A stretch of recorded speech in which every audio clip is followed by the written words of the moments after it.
Hi, everyone. We are still not quite ready to start. I want to ask that everyone mute their camera, their microphone, please. If you have not already done so. Thank you. Who's doing our announcing today? I don't see. Right, we got national tax, and they go $20 a piece. I have one right here, I'll be here a little bit after our meeting. Okay? Today is time the previous president of Arkansas has been acting. Announcing that he has hats for sale. So if you want a hat, get a hold of Davis.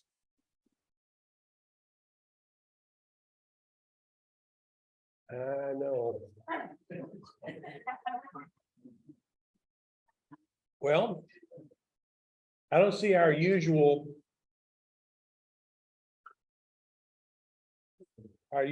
announcer, so I'm going to go ahead and get this meeting started. And go ahead and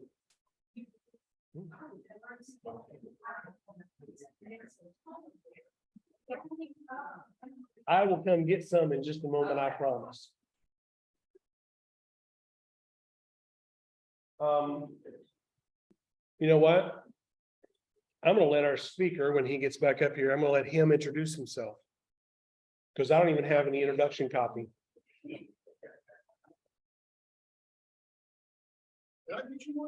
You did, I have one in the back. And I'm not one of those guys that would go, oh no, I don't have one.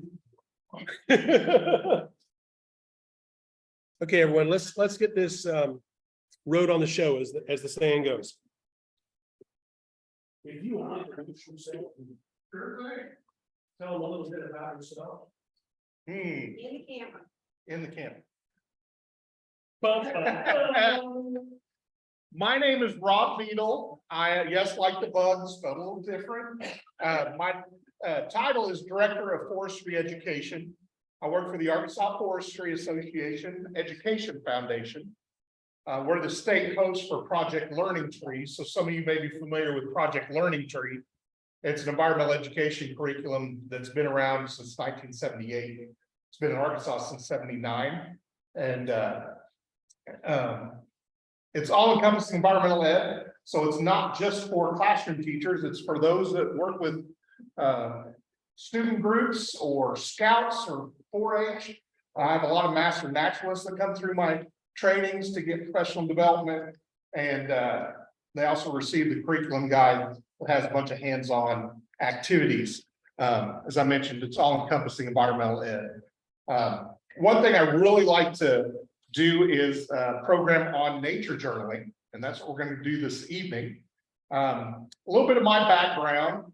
Originally from Iowa, I moved down here for college in '91. I attended Arkansas Tech University and got a bachelor's degree in fisheries and wildlife biology. Worked a few years with the Game and Fish Commission as a hatchery biologist, and in a roundabout way, I got into the education side because every time a school bus would show up on the hatchery, all the staff would disappear. It was like, kids, run. So I started working with the kid groups, and then they put me in charge of all the fishing derbies and all that fun stuff. And I found it much more rewarding working with the public than I did necessarily work with the fish and the resource.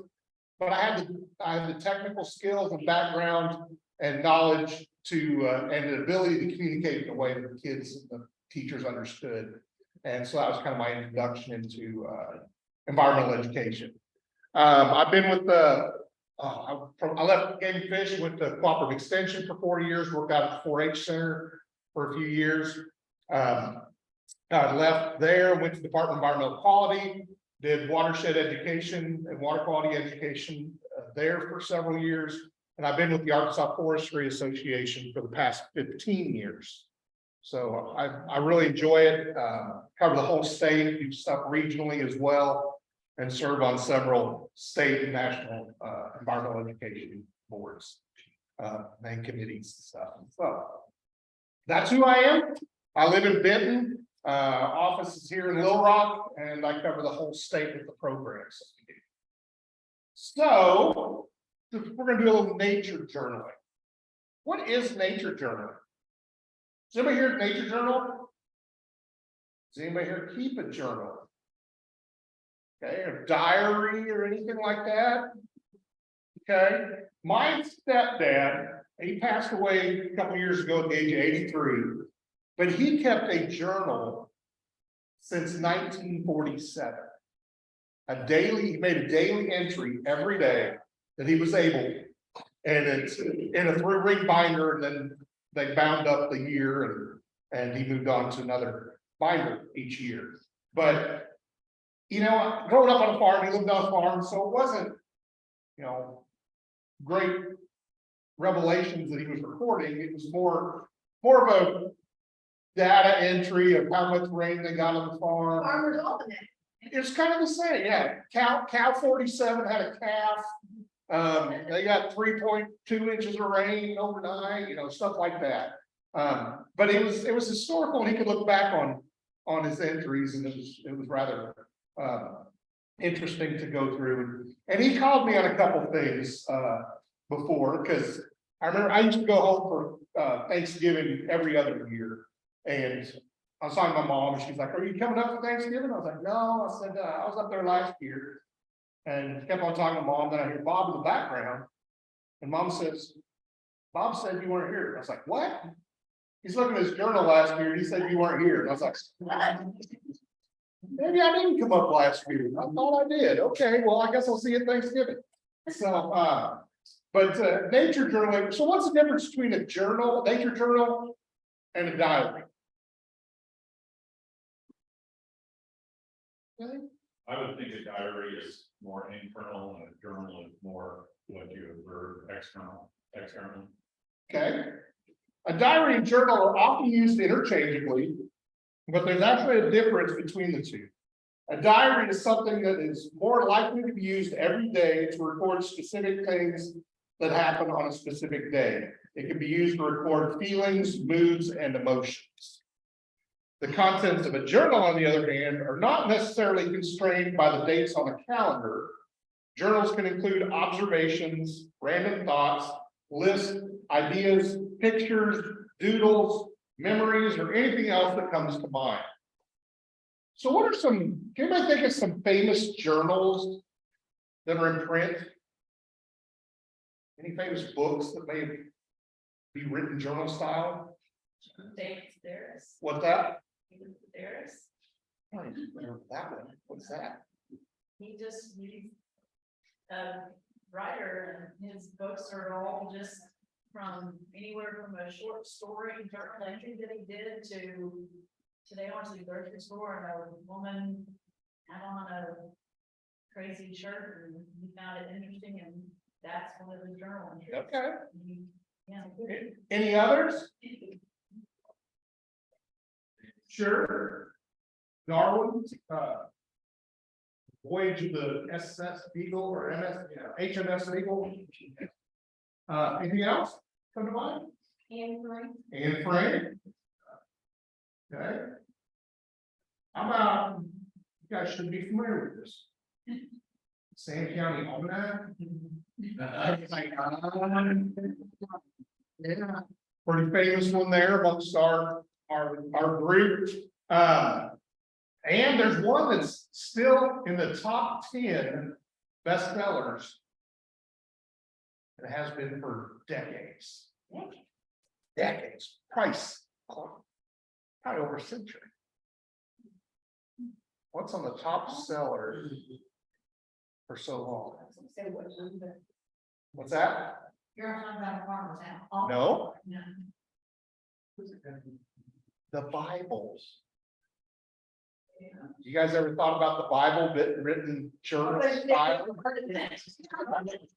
Have you ever thought of it being written journal style? You start reading some of the stories and stuff, they're written almost journal style. So that could be considered a published journal. We've got what is it? what's it called? Sport, Frederick Gerstacker wrote a book called Wild Sports in the Far West. Frederick Gerstacker was a 20-something-year-old German man that came over to the United States in the 1800s, because he heard about all the vast wilderness and wildlife that they had. He was a big hunter and he wanted to experience that. And he kept a journal, and he ended up in Arkansas, and he journaled about his time here. He talks about areas that you may recognize. He talked about the St. Francis River and the Cache River area and the hordes of mosquitoes that he encountered. They're still there. They're still there. He traveled through Little Rock. He didn't spend much time in Little Rock because it was too populated. They had like a population of 56 at the time, and that was too many people. He walked pretty much everywhere because he didn't like to have a horse, but then he had to take care of the horse, feed and water, take care of the horse. And if it was just him, he just had to worry about himself. So he did meet up with a hunting partner over by Mountainburg and went on a bear hunt, and his hunting partner was killed by a bear over by Mountainburg. He avoided two types of people in his book. He said he avoided the itinerant minister and the single school teacher. Because one, he didn't want to be preached to. He had all the religion he needed, and he didn't want to get married. So he avoided those two types of folks. He talked about shooting an eagle just to have an up close look at it. Well, that's what James Audubon used to do too, right? So talks about the flocks and flocks of turkeys, the bison that were in the area, the deer. It's a pretty interesting read. If you guys get a chance, it's out of print, but you can find copies of it. It's called Wild Sports in the Far West. And at that time, Arkansas was the Far West. And it's by Frederick Gerstacker, and that's Gerstacker. Gerstacker. But those are some interesting journals that are out there in print. So what's included in the Nature Journal? Anything you want. Okay, it's your journal. So it doesn't have to have certain things, but it can include literacy, observation, attention to detail, history records, creative writing, photography, data and drawings. In my personal journal, I didn't bring it in. It's my personal journal. I don't want to be critiqued on my drawings if they're terrible, but it's me. I started just sketching what I saw, like especially during COVID. I was working from home, so I had more time to stare at my bird feeder. Usually I feed birds only during the winter months. And for some reason, I was like, oh, just keep it up and keep feeding. And I saw all sorts of different birds, at different times of the year. And some I've never seen at my feeder before. Because I usually had it down and they just weren't there there was no feeder there to attract them that time of year. But I saw my first rose-breasted grosbeak, and so I sketched it just enough to identify it. And I wrote the first sighting. First sighting I saw it. Next year, first time I saw it, I went back to my journal, I wrote that date down.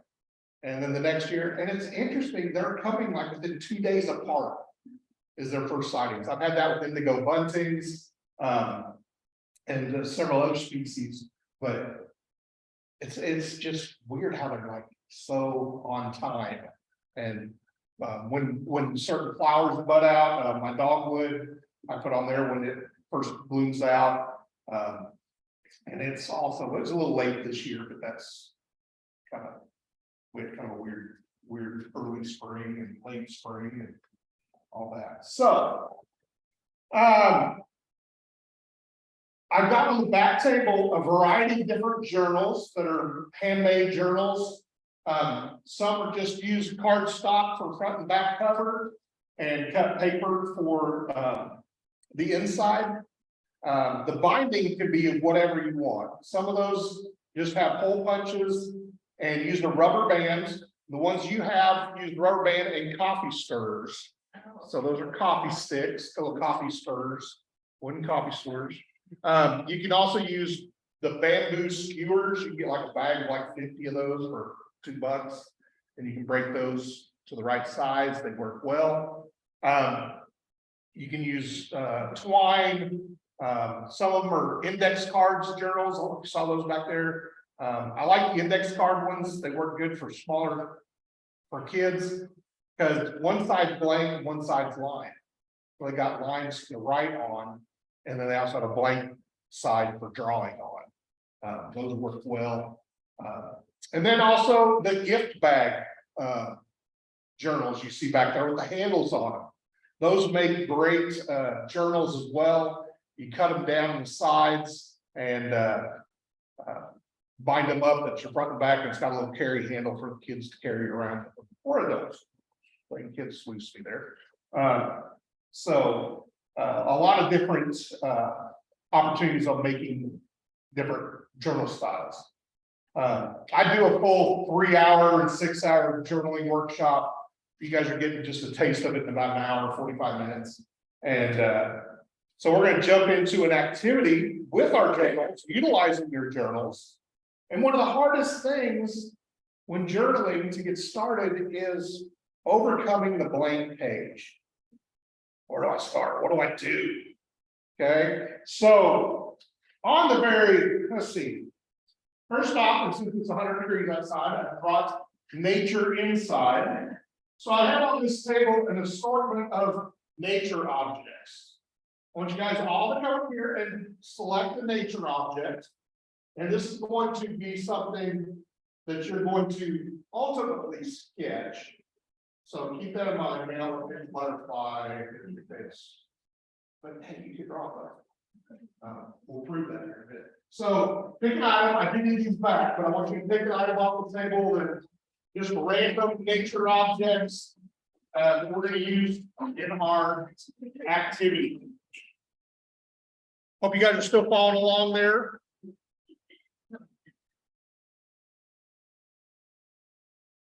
Here's the journal I was talking about.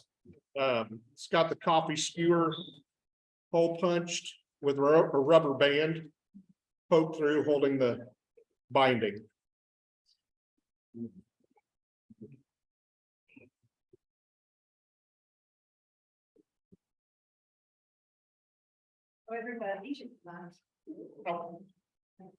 So this was the index card one. They have different size index cards that you can get, but it's one side's lined, one side's blank. I don't know if you can kind of see that in there or not. Yeah, you can. So those are good ones.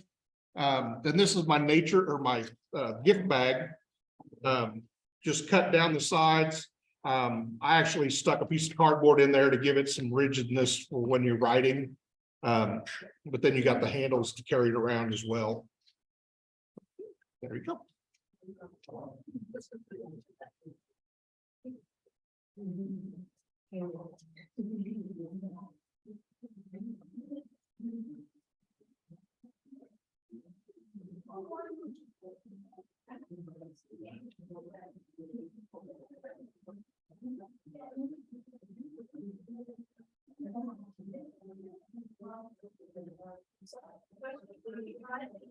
I did not.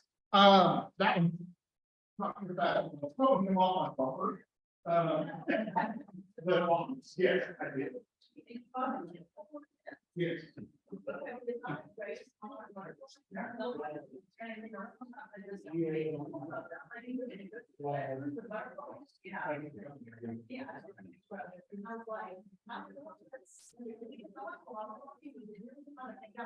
Outside the line. And 5 days I can put the butterflies in, but nothing. Yeah, that's what you're supposed to be.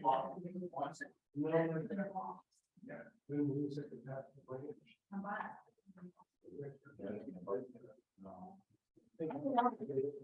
So you can use anything, and usually when I'm doing my 3-hour to 6-hour workshop, I have the students, the participants actually go out and collect some object that fits in their hand. It doesn't move. That's going to be key when you're drawing. You can't move on you. And also, you have to worry about where you're at. Sometimes I do my workshops at state parks, well, you can't pick up, you can't pick flowers, you can't pick leaves off trees and stuff like that. So we always say, dead, down, or dying. That is the objects that you're allowed to pick up, something that is already down, something that is dead, or something that is dying, okay? And also, I think it's the rule of 100, they say. If there's 100 other pieces of that item out there, you're allowed to take them. So if there's 100 flowers, sure, you're gonna be okay for it. But if it's only one flower, don't take that flower, because you're taking that away from the bee or the pollinator that might want that one flower. So you got this item. And the first thing we're going to do is an activity called I Notice, I Wonder, It Reminds Me Of. Has anybody ever heard of that before?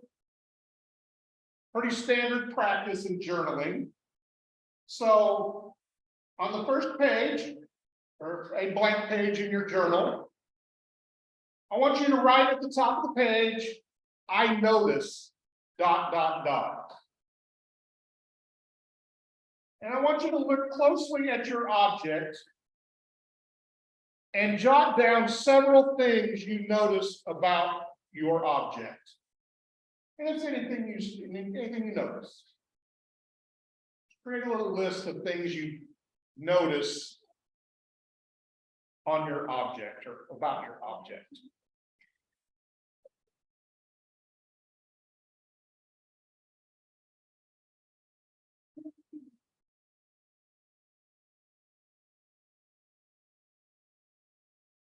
Hope you guys were able to get a pen and paper at home and join us for this activity.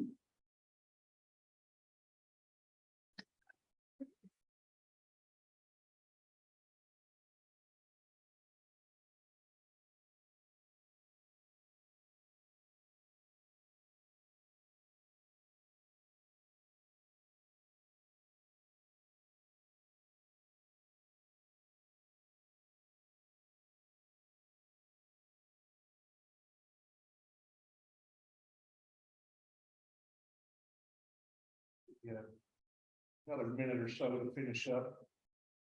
Some things you notice.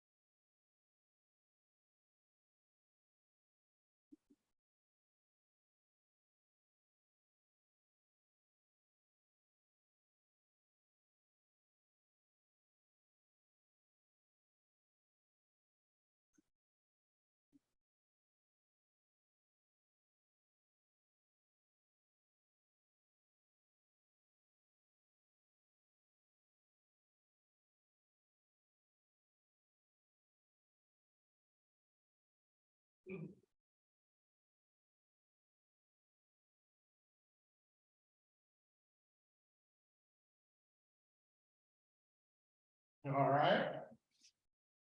If you still have room on that page, you can continue on that page. If you need to move to the next page, you're right on the back side of that one.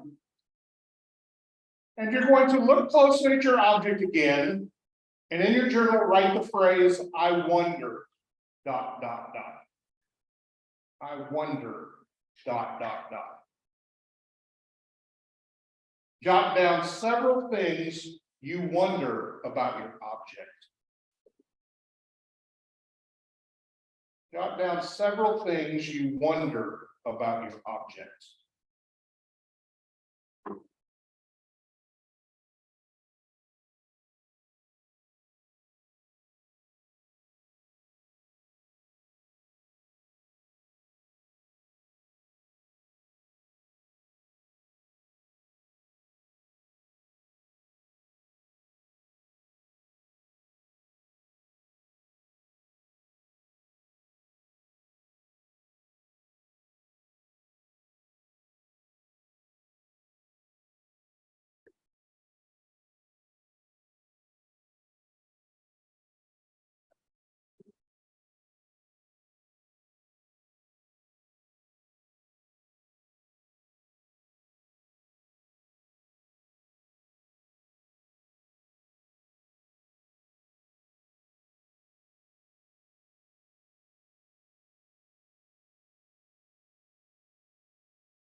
One time.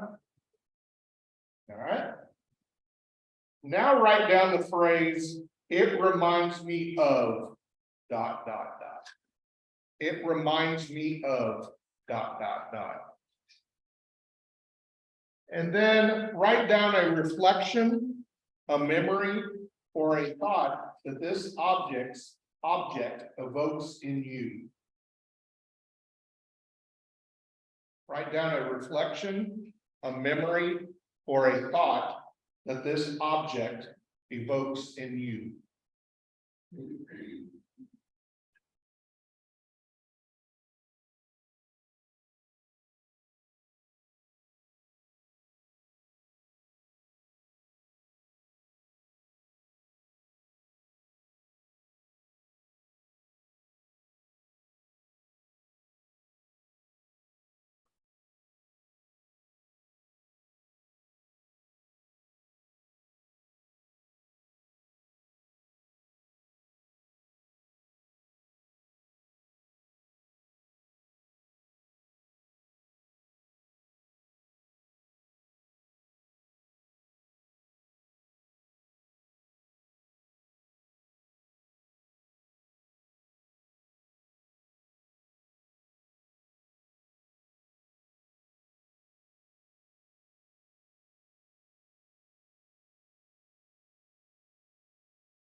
Need more time?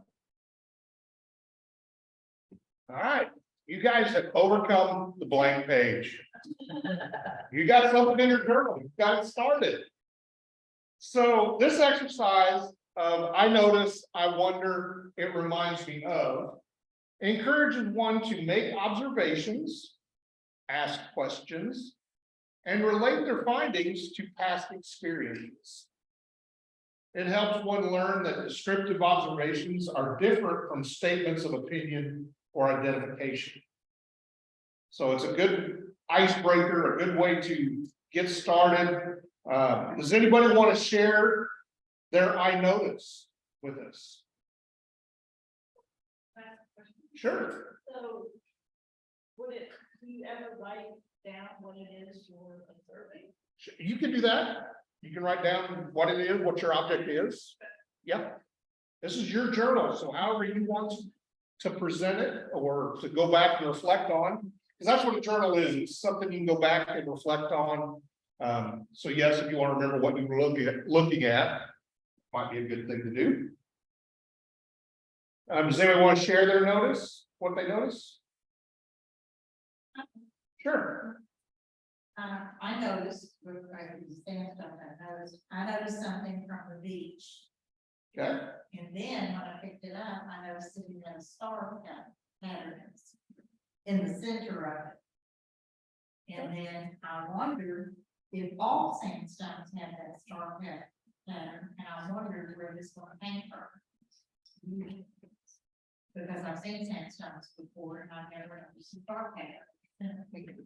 Well, mostly I've seen broken pieces. Yeah, most ones I find are broken as well.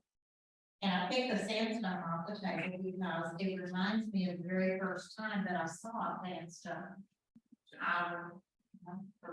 Sand dollar, oh, excuse me, I stand corrected, sand dollar. I knew what you were talking about. My husband noticed that I did not identify the object properly. Noticing this. And it's your journal, so it's your observation, it's your interpretation. So it's whatever you put down. It reminded me of the first time that I saw one, and I did not know what it was, and I was told that it came from a beach. And at that time in my life, I had never been to a beach. So I was an old kid. I was probably in my early teens, and I had never been to the beach. And so I But it was a gift and I kept it, and I said that one day I'm gonna go to the beach and find the sandstone, and 50 years later, I did. And then, since then, I've been to over at the beaches, and I have found several sandstones, but of all, sand dollars. What's really, I find fascinating is how an object, Huh? how a smell, how a sound, those all can evoke a memory. And whatever it is, it could be something just totally odd that brings back a memory. Mine. So now the next 100 beaches that I go to, I'm going to be looking for the star pattern on the sand dollar. You gotta get to them before the seagulls do, because they're the ones that break them open at the top.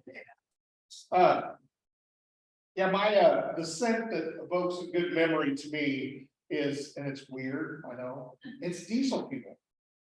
My dad was a truck driver, and as a kid, I used to go get the truck with dad, and we'd drive across several states, and I'd sleep in the truck and wake up at 2 in the morning, where the truck stopped refueling, and it's that smell of diesel fuel, which brings back memories of dad. So, diesel fuel's a good smell, but it has that evoking trait that can bring back memories. Anybody else want to share? Sure. I noticed, Okay. deep sinuses, the pointing tips, the red oak family. As Governor Rose, mostly with 32 tips on each, tiny face is all back. I wonder, what all the little black specks are on the face. And is it a penalty? It's like.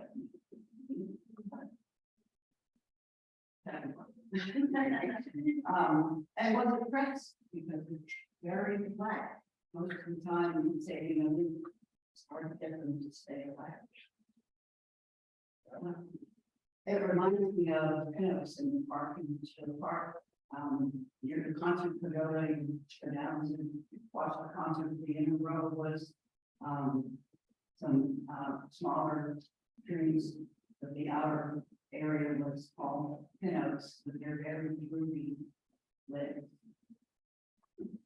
Thanks for sharing. Now we're gonna actually try our skill at sketching.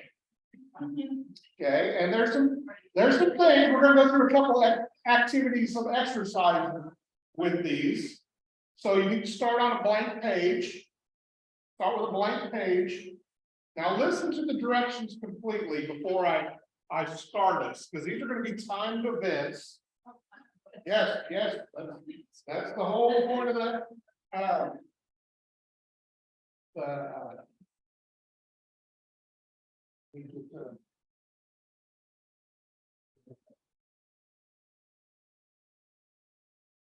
So, listen to the directions.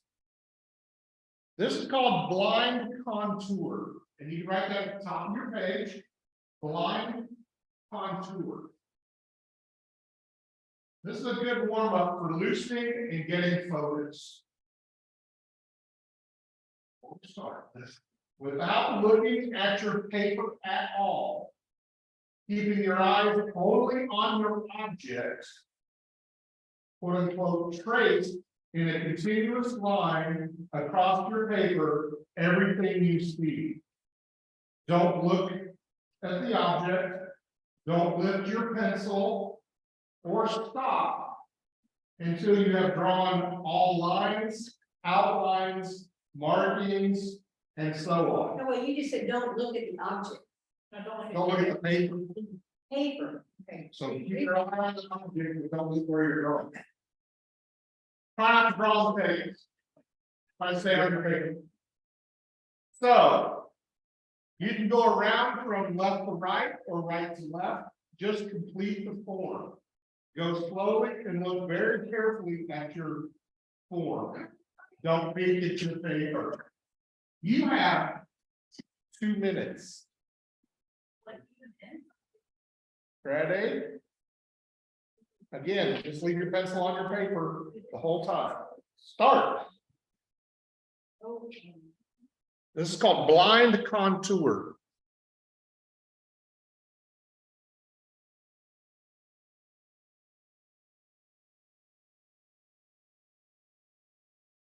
Look at the thing.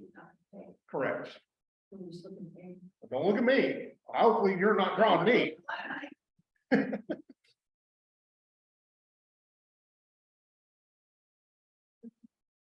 Look at your object.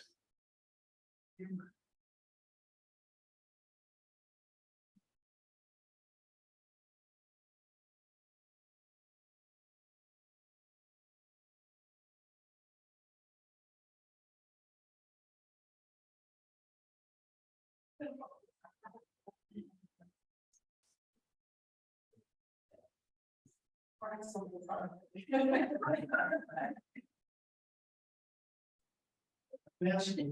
in Iowa, I think, from. Where in Iowa am I from? I grew up in southwest Iowa, a small town of about 1,200 people. Of Lenox, Lenox, Lenox, Iowa.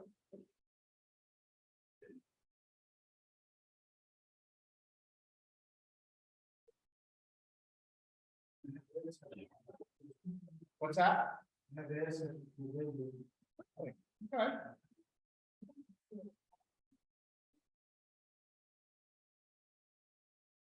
That's all right, you guys are mostly done, so we don't even have to go the full 2 minutes. All right, how did it turn out? Not good?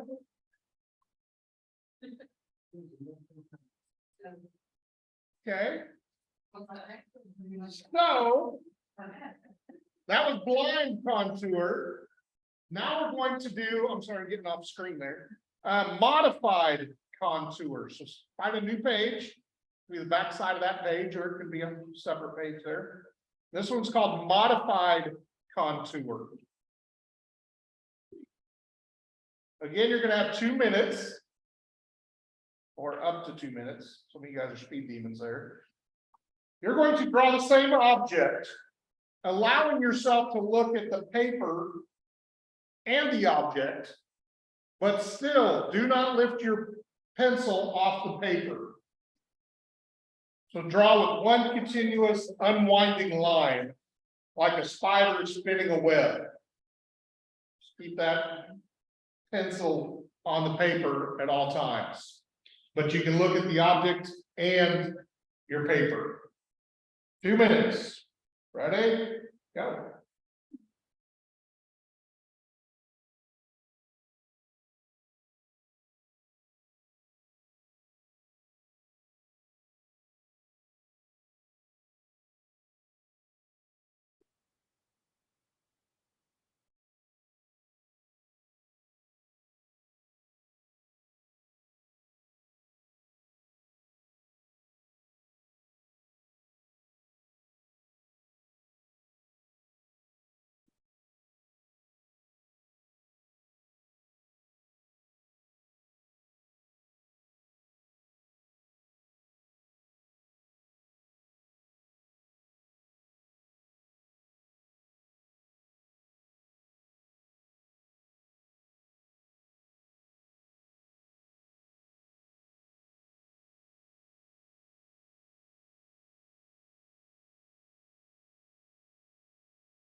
All right, it's time. So, in your opinion, which is better? Modified? Blind? Who's the cutest? Somebody really wants you. The kids. I had to live in this man. I was like, that's. Oh, awesome. What? Awesome. There you go. Awesome. Across the table. So we did blind contour, and we did modified ones. Now we're going to do another one called quick gesture sketches. So you can write that down, quick gesture sketches. And this is all gonna be done on one page, but it's gonna be 3 separate drawings. So allow yourself room to put 3 drawings on one page. Quick gesture sketches. This technique is very useful for field artists because much of what we draw is moving. So there's a couple different ways you can do quick gesture sketches. This would be like if you're trying to capture a bird coming into a feeder. He's only there for a few seconds, sketch, and he flies away. Hopefully he'll come back and you can sketch some more, adding to your drawing or starting fresh, whichever you want to do. This one, we're going to do 3 fresh drawings. So you're going to look at your paper and look at your paper and the object at the same time. So not, you're like, how do I do that? Look at both the paper and the object. And you're going to, you can lift your pencil as needed. You're just going to scribble down the whole form as fast as you can in 5 seconds. Ready? Go.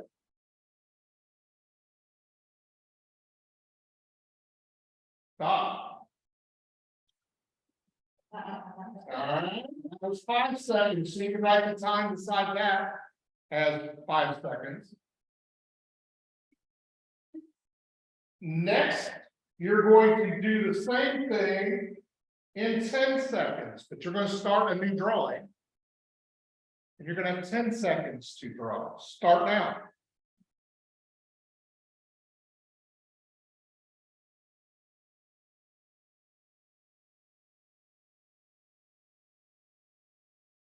Stop. All right. Now we're going to get 15 whole seconds to start a new drawing. You can write down 10 seconds on that one. This was 15 seconds. Ready? Begin.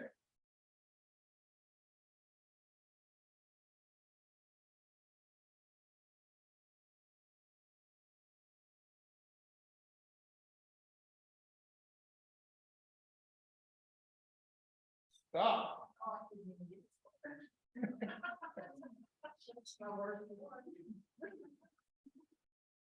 As I mentioned, there's multiple ways you can do that. There, we did it as 3 different drawings. You could do that as add additional detail to each one drawing with that. So like I said, the bird coming into a feeder, I'm getting more time to look at that object. Last one we're going to do is called a diagrammatic drawing. Diagrammatic. That's D-I-A-G-R-A-M-M-A-T-I-C. Diagrammatic drawing. This technique is useful when you spot something you want to identify, but do not have a field guide with you. Like your leaf, you said, well, I think I know what that is. So you want to draw as much detail as possible and include descriptive words or arrows. So you can be like deep lobes, and you can draw a little arrow, or pointy tips and draw an arrow. So put descriptive words along with your drawing. That will allow you to look it up in a field journal or field guide when you get back to your office, your home, or your vehicle. If you don't have a field guide with you, that'll allow you to identify it. So you're going to have a whopping 3 minutes to do this drawing. Ready? Go.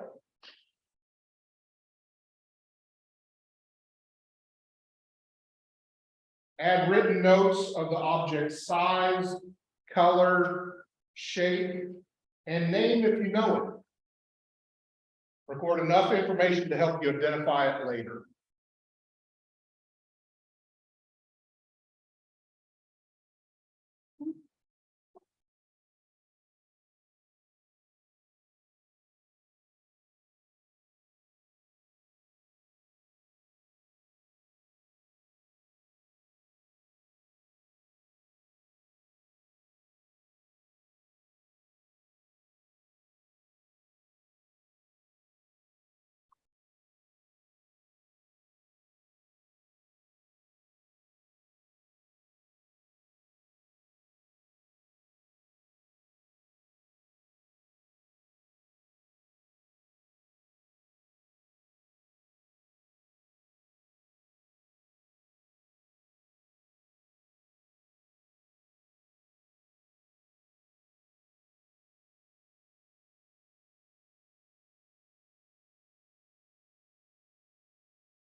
Pencils down.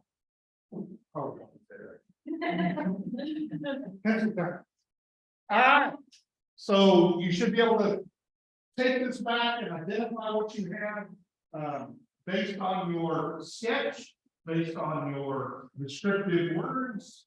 Hopefully you got enough information on your page that you can later identify, your organization.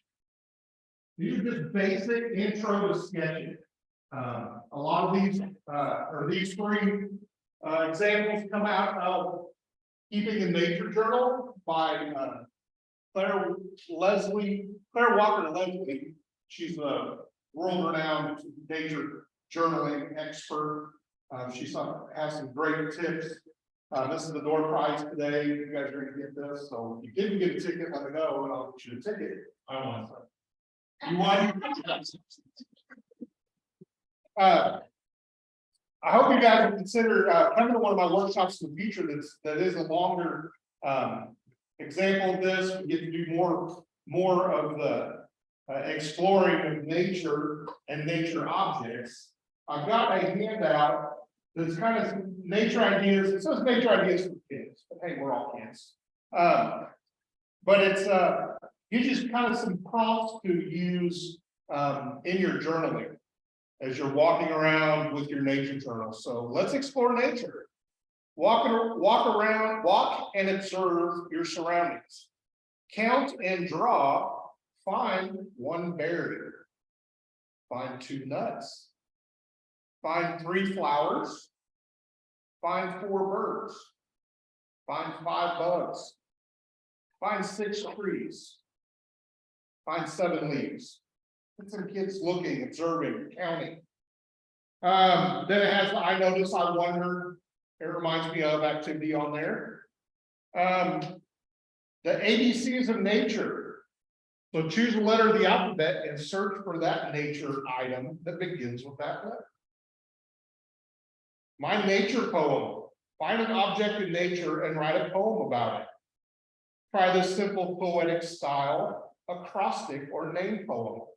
The first letter of each line spells out the object of your poem.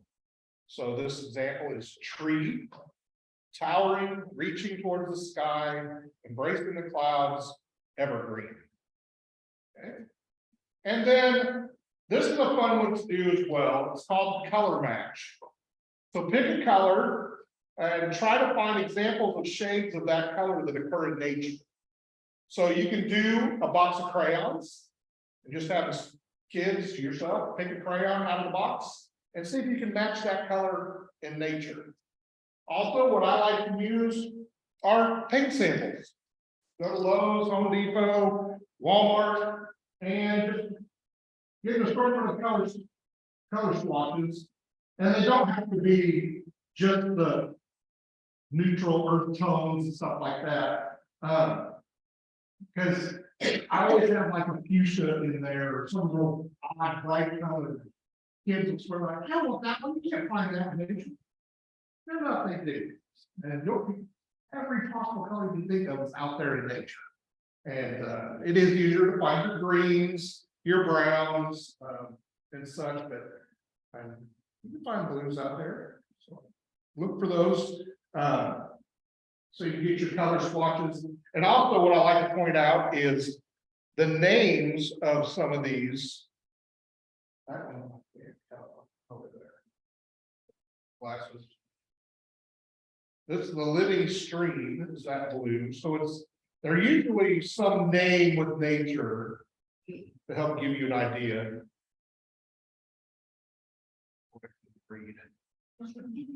That's a cran apple cream. So, so it may give you some little hints of what you're looking for out there. So you can do the little color match. Give you guys all one of those handouts as well. I'm up here to take it for you. You can do sound map. Anybody familiar with the sound map?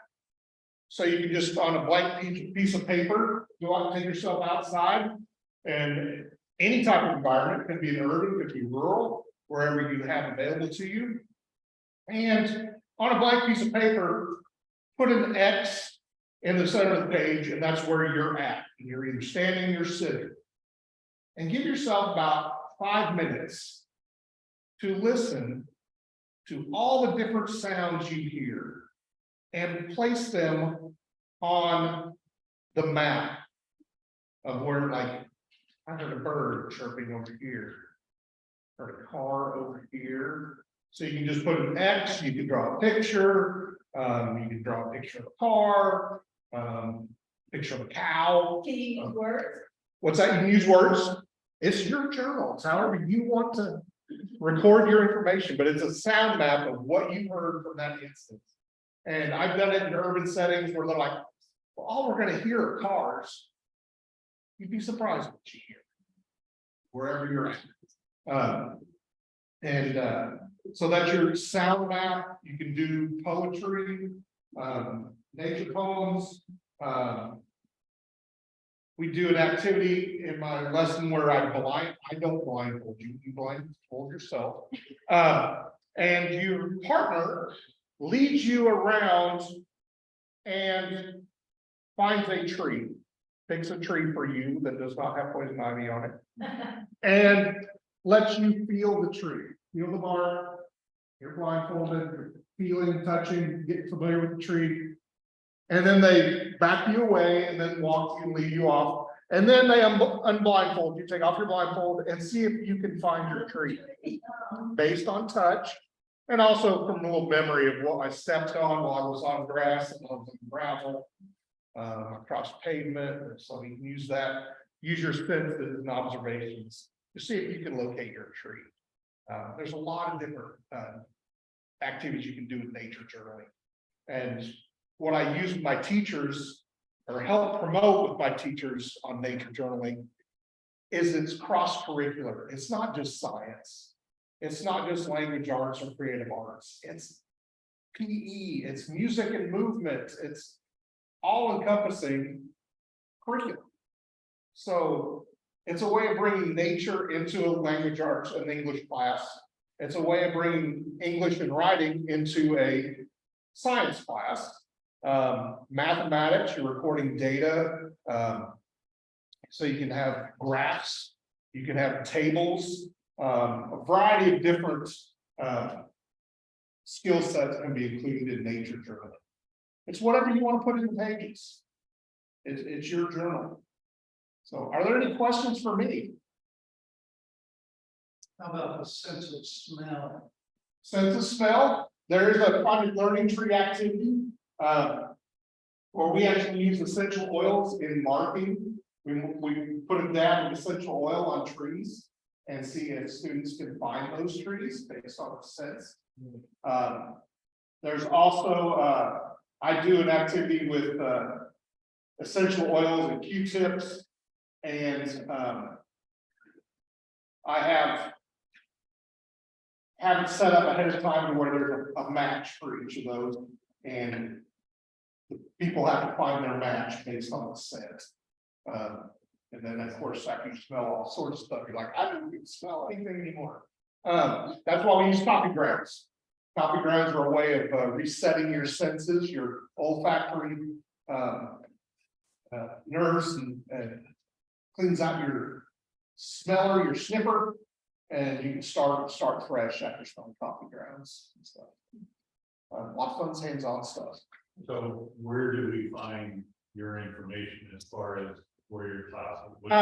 I've got arkforest.org, arkforest.org is our Arkansas Forestry Association website. And under the programs tab at the top, it'll list Project Learning Tree. And on the Project Learning Tree page, I have a list of workshops that I have open to public that people can come to. And I just did a nature journaling one a month ago out of the Audubon Center.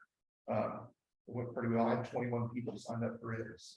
So are these kids, adults? Adults, most of the stuff I do is professional development Okay. for licensed educators, formal and non-formal educators, master naturalist groups. But I also do classroom programs, summer camp programs. So I'm doing these activities with kids as Could well. we do it just to be selfish? Huh? Could we do it just to be selfish? You want to have one? No, I want to go to yours. but Sure. To be selfish, not because I'm going to teach anybody else. Exactly. And then everyone's like, but I'm not a teacher. I'm like, you are whether you realize it or not. You know, anytime you're learning and sharing of knowledge is teaching. So yeah, anybody can come to my workshops. Any other questions? I just want you to know, I don't have permission to share it, but one of the people at home is doing this exercise and she sent me her picture. I just asked her for permission to share it with you, but she hasn't responded. I just want you to know, the people at home are getting this. Good, good. I did do a Zoom version of this with the Northwest chapter of Master Naturalist during the pandemic stuff. That was interesting to nature journaling via By yourself. Zoom in a computer setting. So it went okay. I think they enjoyed it, but I much prefer to be in person. I'm usually my own audio visual presentation. She gave me permission, I'll show it to you. Okay. So does anybody need a ticket? Did you get a ticket, man? Yeah.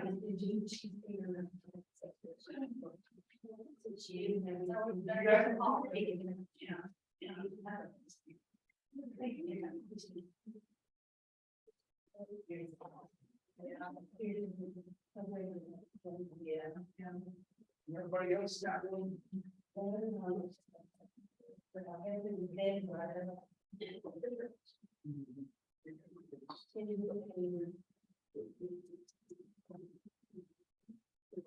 Yeah, go bring your nature objects and put that on the table here. I'll reuse those. My plans.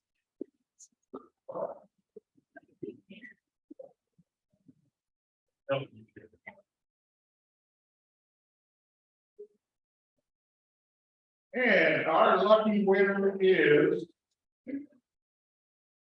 I'll read all 6 digits.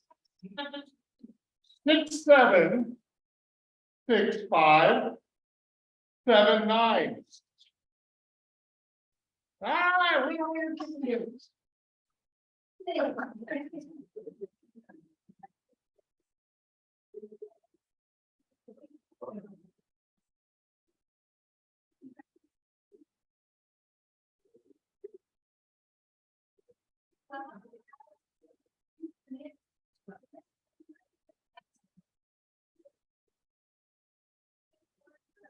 Everyone, did anyone have any questions that you wanted to ask? I'll pass them on if you do. Anybody would like to put a handout? I have one. And also, I'm gonna take a picture of the handout that he was talking about, and I will send that to the membership or ask that someone else send it. Okay, seeing no questions, I'm gonna go ahead and end everything. Yes, Davis. Davis has the hats. And they are $20 a piece. And yes, I bought one of the blue ones tonight, so there's one less blue. Okay. Stay safe out there.